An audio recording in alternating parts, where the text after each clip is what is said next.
at masaya. Iniisip ko kasi ito ba talagang totoong halaman na gusto ko? O baka na mag-fake? Ayan.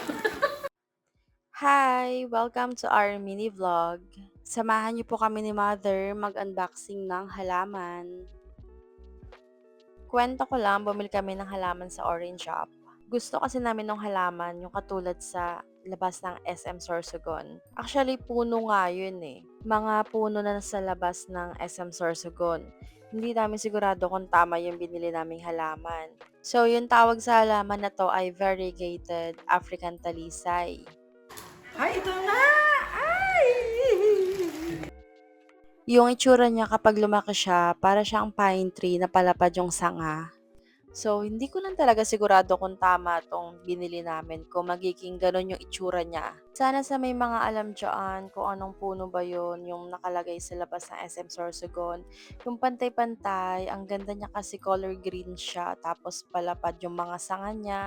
Please inform us kung anong halaman yun or puno. So, ang presyo nga pala nitong nabili naming variegated African talisay ay 199 pesos lang.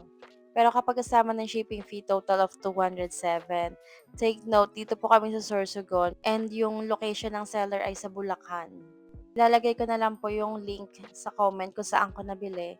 Then, check nyo na lang po. Yun lang. Thank you for watching.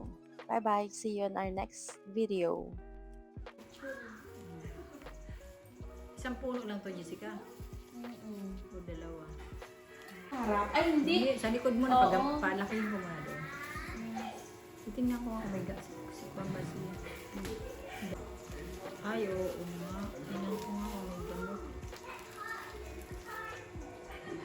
Ano kaya kasabay?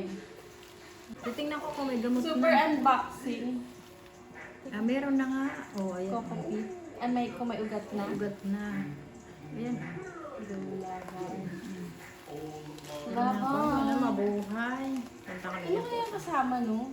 Inikwan ini, ngalan sini. Ito, oh, mahal. Sama mo na lang din yan. Ano? Baka kasama na yan. Dahon.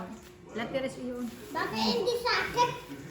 Daling ko na sa kabila. Oh. Pero Saan mo yung tanim yan? doon sa paso. May paso doon. Alam Ano mo nga? kasi, dito mo na inibig yung laro ko.